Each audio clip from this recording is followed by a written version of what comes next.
mərhəmət duyğusu səndə yoxdursa, tutduğun orucun nə mənası var?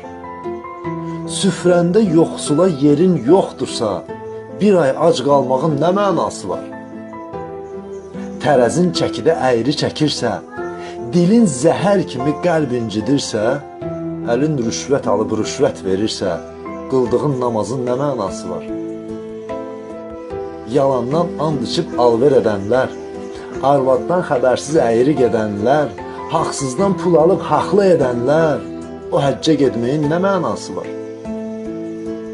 Haram pullarıyla villa tikənlər, yetimin haqqını bölüb yiyənlər, şər atıb birini bədbəxt edənlər, öləndə Yasinin nə mənası var? Nə mənası var? Namaz da, oruc da asandır qardaş, vicdanlı olmaq çətindir qardaş, əsl insan olmaq lazımdır qardaş. Əməlsiz Qur'anın nə mənası var? Həqiqətən gözəl dedi ki, əsl insan olmaq lazımdır qardaş. Əməlsiz Qur'anın nə mənası var?